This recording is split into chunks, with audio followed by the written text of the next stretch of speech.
gostaria então que agora você apanhasse a sua Bíblia e hoje vamos falar de como Deus ordenou, como Deus organizou a família.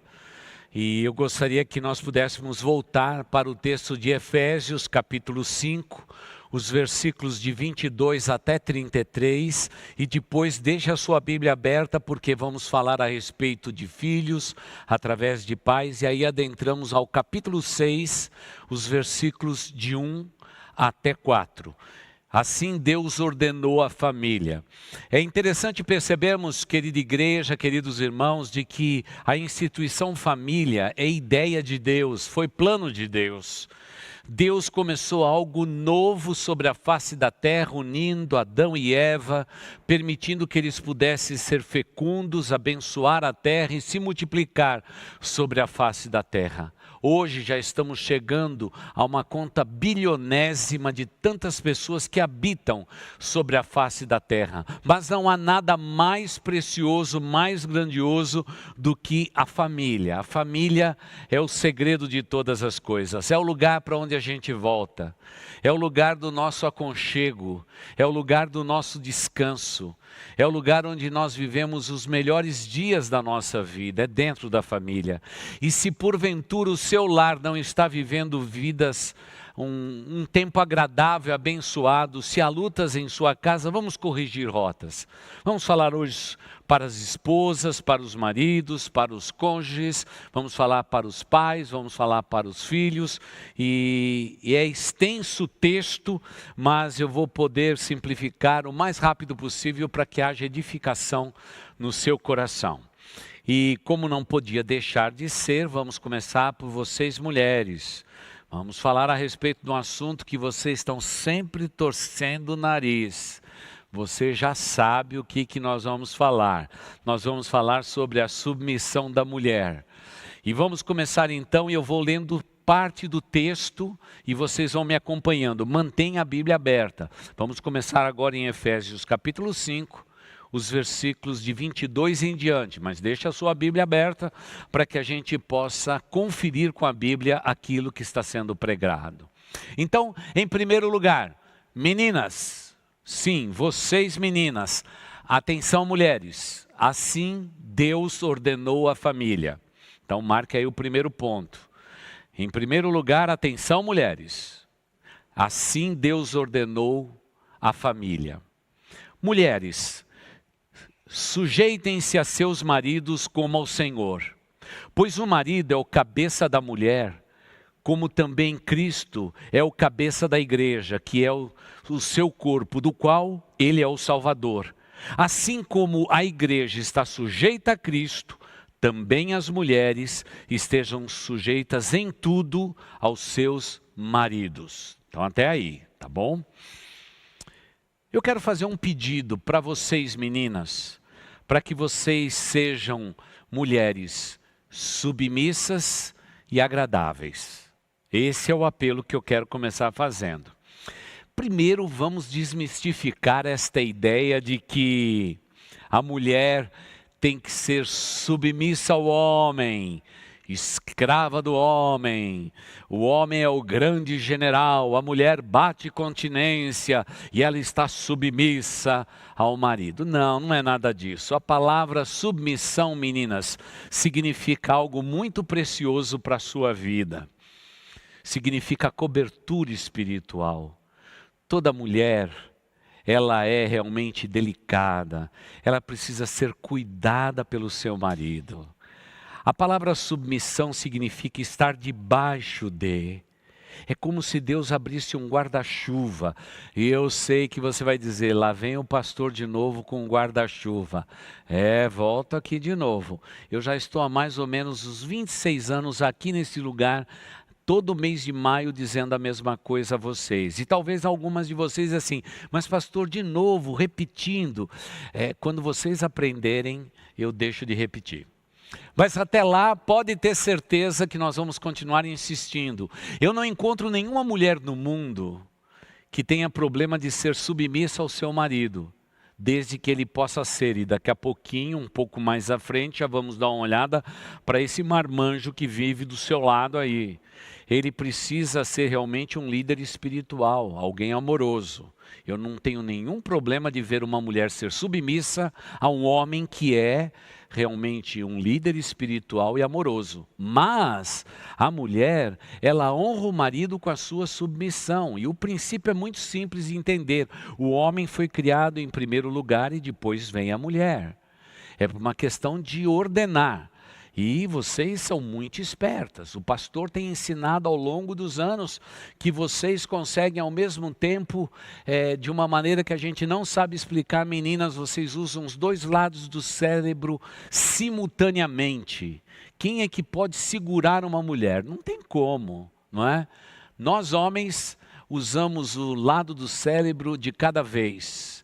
Tudo que a gente tem que conversar com vocês tem que ser ordenado.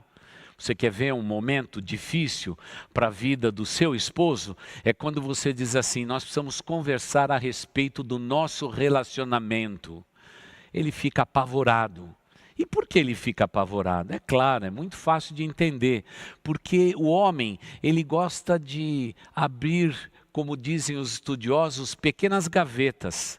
Pegar alguns fichários. Então vamos falar sobre filho é um assunto, falar sobre sogra é outro assunto, falar a respeito de problema financeiro é outro.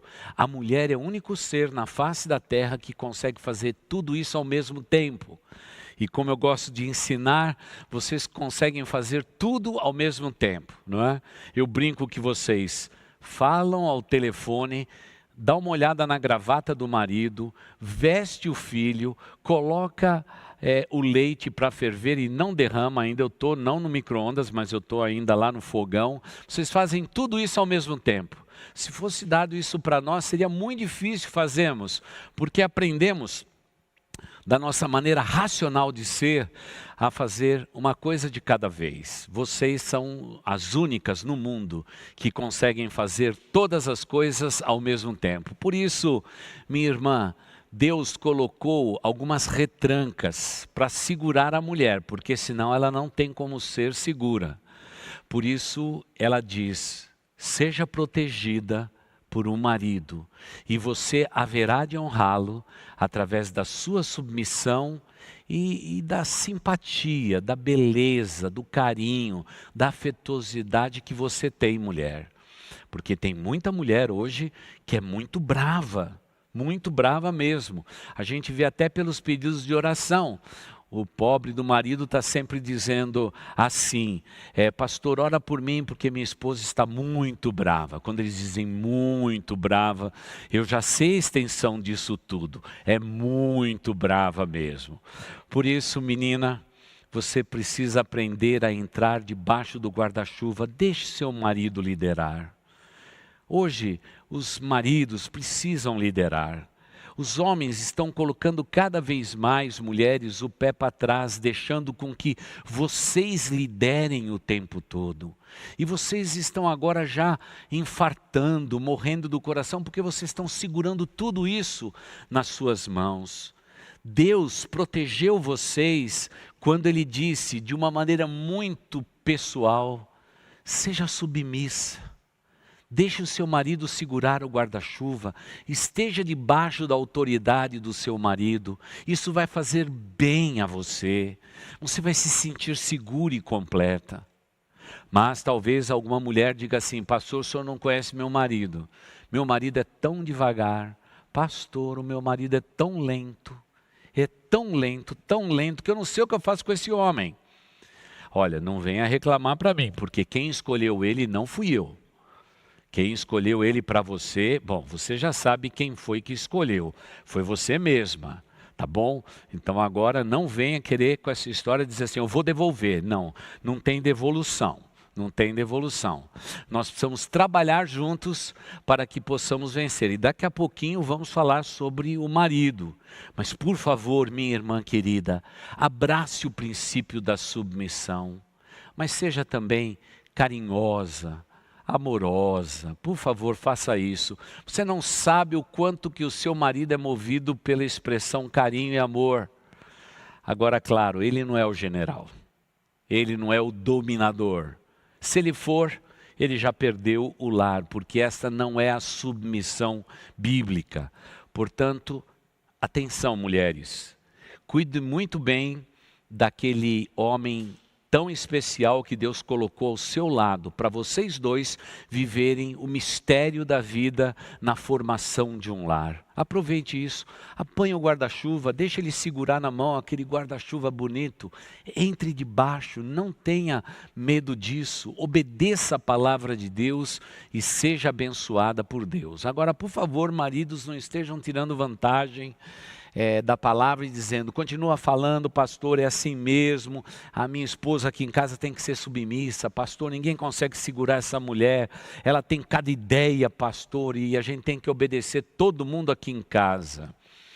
Bom, eu quero dizer para você que você também será citado daqui a pouco, e a tarefa nossa, de nós homens, ela não é nada pequena diante do desafio. Se você, menina, acha que submissão é uma palavra enigmática que não deveria estar na Bíblia, você não sabe a extensão de pedir para que um homem ame a sua esposa como Cristo amou a igreja.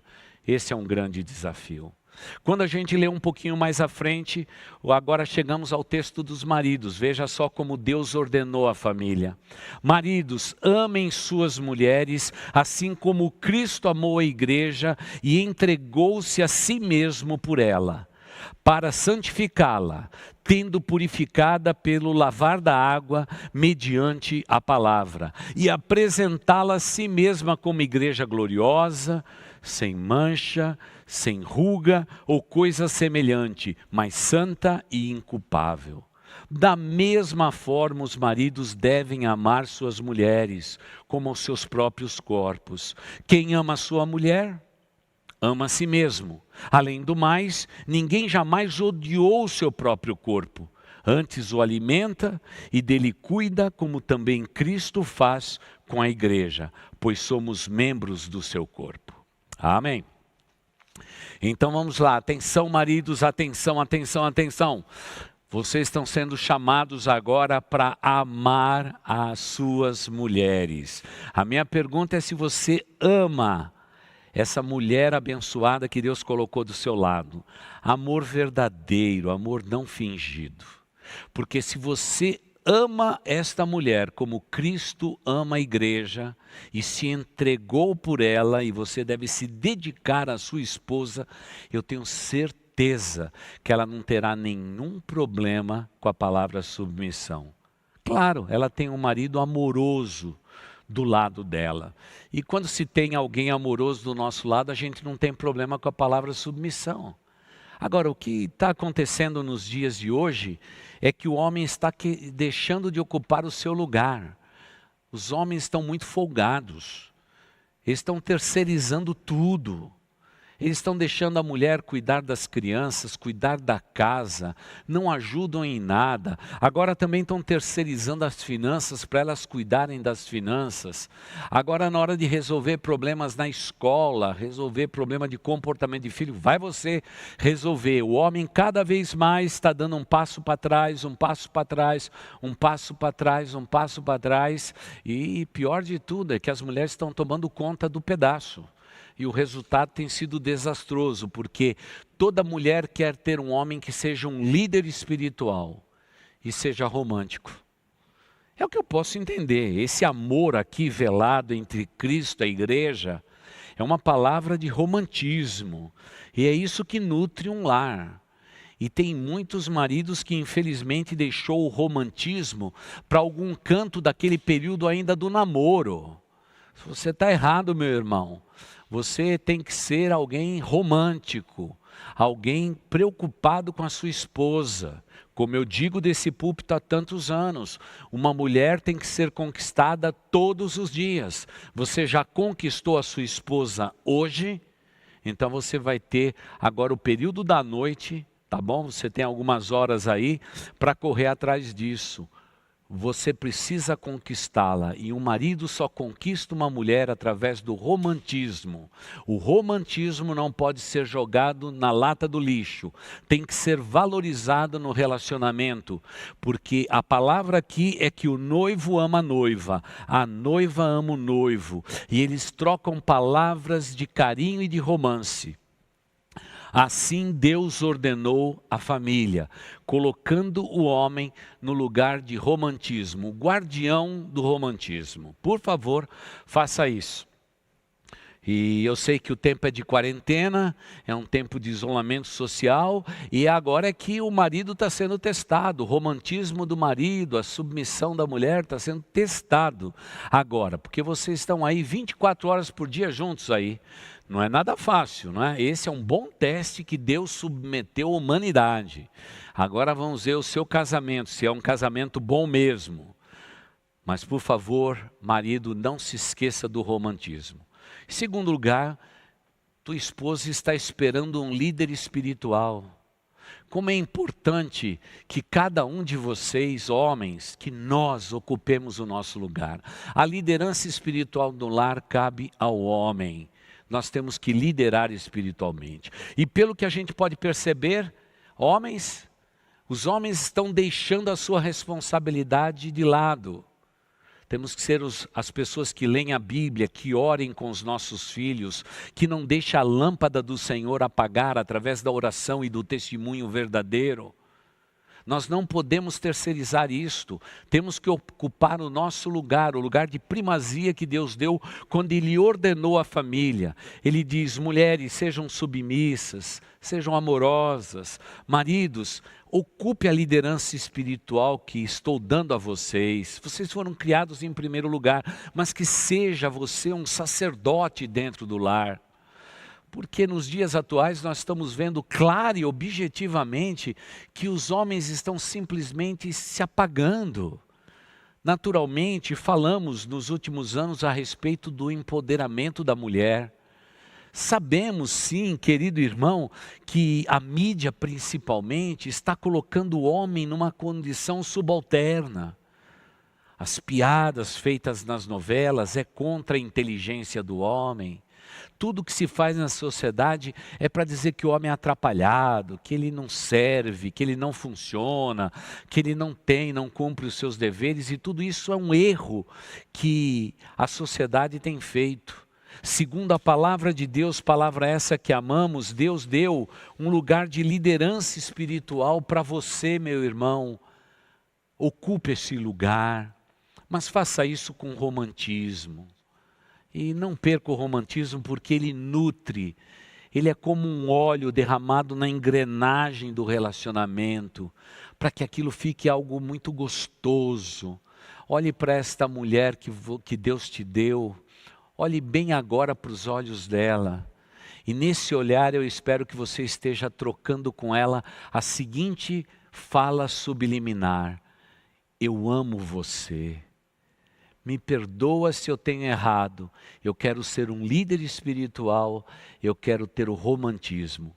E você, minha irmã, vai olhar de volta para o seu marido e você vai dizer para ele, eu te correspondo, eu quero uma família ordenada, eu não tenho problema de submeter a tua espiritualidade, a tua liderança, porque é isso que tem destruído os casamentos nos dias atuais.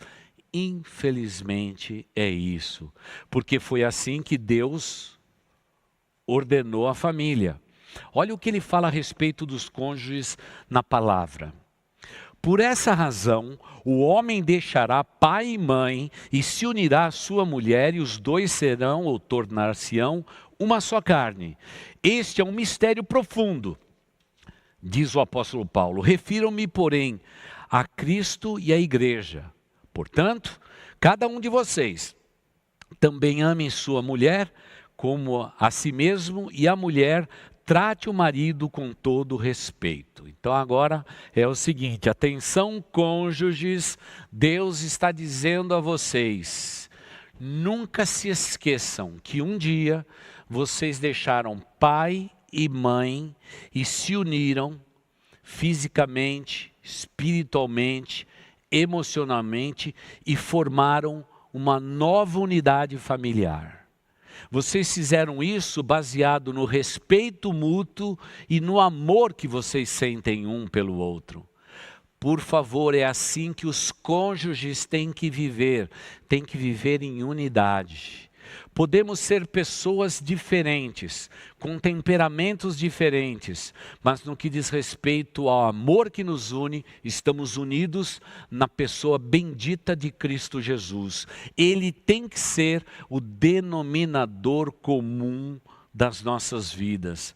Por isto, Paulo diz que é um profundo mistério, como se fosse o próprio mistério de Cristo, o noivo, e a igreja, a noiva de Cristo Jesus.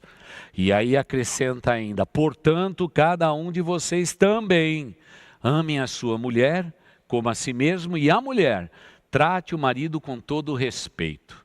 Então, querido cônjuge, então eu vou perguntar para vocês mais uma vez: você, marido, você ama a sua esposa?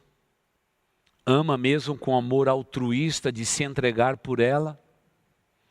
Quero perguntar a você, mulher, se você respeita o seu marido, ou se você anda zombando do seu marido, falando mal do seu marido na presença dos seus filhos, dos seus familiares, da sua mãe, do seu pai, dizendo que ele não faz nada certo e diminuindo o seu marido.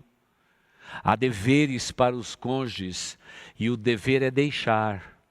Por favor, mulheres, não se esqueçam, para vocês é mais difícil deixar, mas você precisa romper muitas e muitas vezes com aquilo que você sempre teve como lar, para criar um novo lar para a glória de Deus. E eu sei que nesses dias, sogro e sogra andam interferindo demais. Por favor, sogro e sogra, se afastem.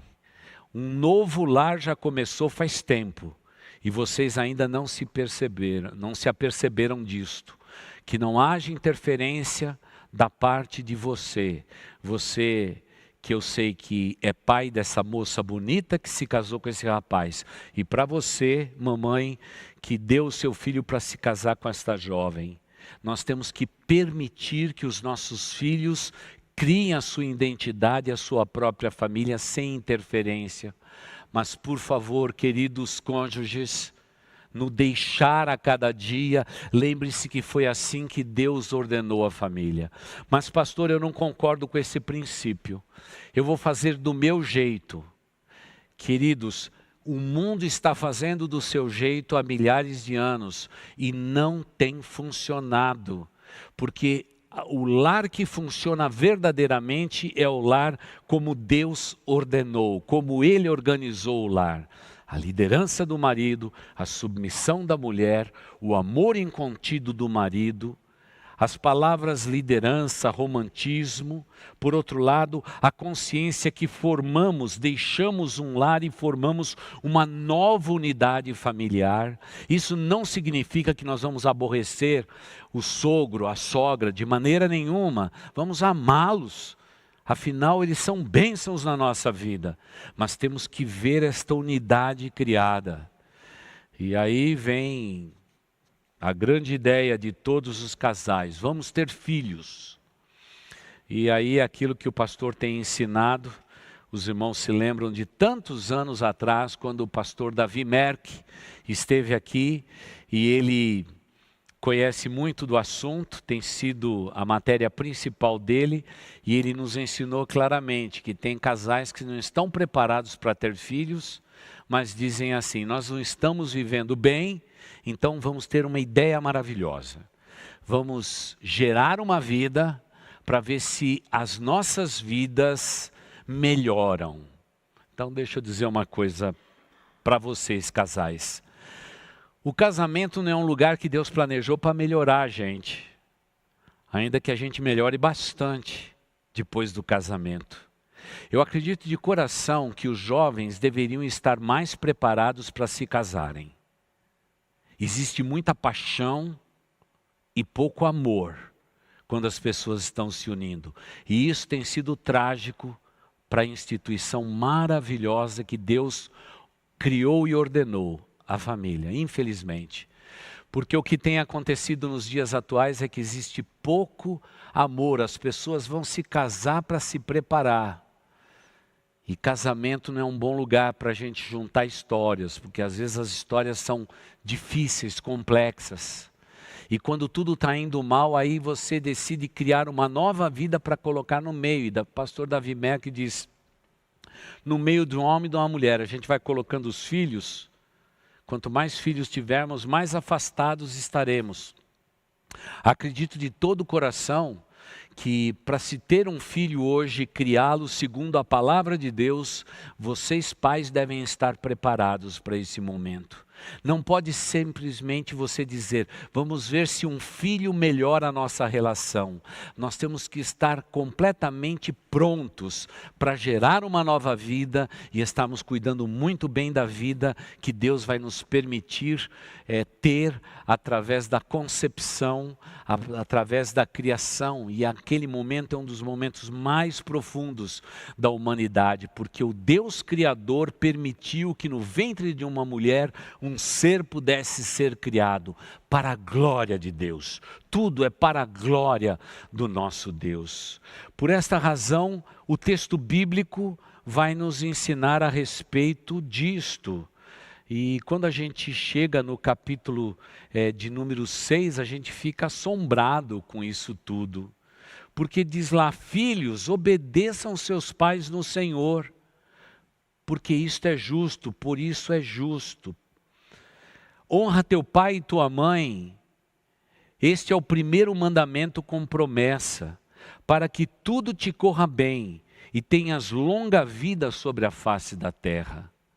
Como os filhos precisam aprender nesse tempo, que a fonte de bênçãos para a sua vida passa pela vida do papai e da mamãe. Queridos jovens, você deve compreender no teu coração e na tua vida que honrar pai e mãe é um princípio que faz com que você seja bem-sucedido, próspero e tenha muitos anos de vida sobre a face da terra. Qual é o princípio? Honrar pai e mãe, honrar de todo o coração. E eu quero fazer um apelo a vocês jovens, em nome de Jesus Cristo. Honre o papai e a mamãe. Nesta noite você está aí do lado do papai e da mamãe. Deixe o seu lugar. Dê um abraço no papai e na mamãe. Dê um beijo na face deles. Eu sei que você já ficou grande, enorme talvez, maior do que os seus pais. Abrace os dois. E diga para eles, eu quero ser abençoado na face da terra, que eu quero ser próspero na face da terra, eu quero viver longamente sobre a face da terra. E lembre-se que isto depende da honra, do respeito, do carinho que você deve aos seus pais, porque assim Deus ordenou a família. Eu sei que vocês jovens às vezes passam por momentos de crise com seus pais. Eu entendo isso. Eu já tive os meus filhos também. Houve momentos bons, momentos difíceis. Tudo foi às vezes desafiador. Mas quantas e quantas vezes eu tinha que lembrar meus filhos. Olha, honrar pai e mãe é o dever seu. E se você quer ser bem-sucedido na face da terra, pratique a honra. Por favor, vocês jovens, dá para você dar um abraço, um beijo no papai e na mamãe? Você não imagina o quanto que eles se tornam completamente alegres e felizes e abençoados por receber o abraço seu. Mas que não seja um abraço porque o pastor está dizendo ou sugerindo, mas que seja algo verdadeiro do teu coração e da tua alma. Por favor, faça isso. Aprenda a honrar o seu pai e a sua mãe. Pastor, o senhor não conhece papai e mamãe. Então vamos lá, agora não é atenção só a filhos. Atenção pais, assim Deus ordenou a família. Olha o que diz o texto bíblico. Pais, não irrite seus filhos, antes criam-nos segundo a instrução e o conselho do Senhor. É o que diz Efésios 6:4. Ah, queridos irmãos, a família é um grande desafio e sempre será. Quando Deus criou a família, Ele sempre soube o que Ele estava criando. Uma unidade poderosa e maravilhosa, de uma maneira que a gente não sabe explicar. Quando a família funciona bem, ela é sem dúvida nenhuma a maior bênção que existe sobre a face da terra. Mas quando a família não funciona bem, nós temos que voltar às Escrituras Sagradas e reordenar aquilo que não está ordenado. Vocês se lembram como tudo começou? A Bíblia diz que a terra era sem forma e vazia. E Deus deu ordem ao caos. O nosso Deus continua o mesmo. Talvez você diga: pastor, o meu lar está confuso. O meu lar está tremendamente um caos exagerado. Eu conheço alguém que pode dar ordem ao caos. Ele continua o mesmo, desde a fundação do mundo. Esse é o nosso Deus. Aquele que teve o ideal de criar a família, assim ordenou. Então, por favor, vamos ficar com o chamamento da palavra de Deus. Atenção, mulheres, atenção, maridos, atenção, cônjuges, atenção, filhos, atenção, pais. Preste atenção, é assim que Deus ordena a família e a família cristã. Como dissemos hoje cedo, queridos irmãos, querida igreja, quando Deus criou a família, Ele sempre soube o que Ele estava fazendo. A família é um plano de Deus, e todas as vezes que Deus tem que começar algo grande, Ele sempre levanta uma família para começar a história. Foi assim lá no paraíso. Foi assim também com Abraão, pai de uma grande nação. Foi assim que aconteceu com as 12 tribos de Israel. Foi dessa maneira com que Deus também um dia moveu uma estrela nos céus e colocou amor no coração de Maria e de José. E não nos enganemos, foi através desse Cristo maravilhoso que nós recebemos a salvação. E agora nesse tempo Deus escolhe a minha família e a sua família para abençoar o mundo inteiro. Mas para que possamos abençoar o mundo inteiro, não nos enganemos. A nossa família precisa estar ordenada, colocado debaixo da ordem como Deus estabeleceu. E aí sim, seremos completamente felizes. Lá no passado, quando a bênção araônica foi ministrada, havia o desejo de Deus de abençoar todas as nações da terra. Nós vamos agora louvar a Deus. Vamos falar a respeito desta bênção, rogando que Deus derrame sobre todos os lares, ordenados como foram por Deus, a bênção do Senhor. E logo em seguida eu volto aqui para compartilhar a bênção dos apóstolos. Que entre a bênção de Arão e a bênção dos apóstolos, a sua família se encaixe perfeitamente, porque Deus assim ordenou as nossas famílias.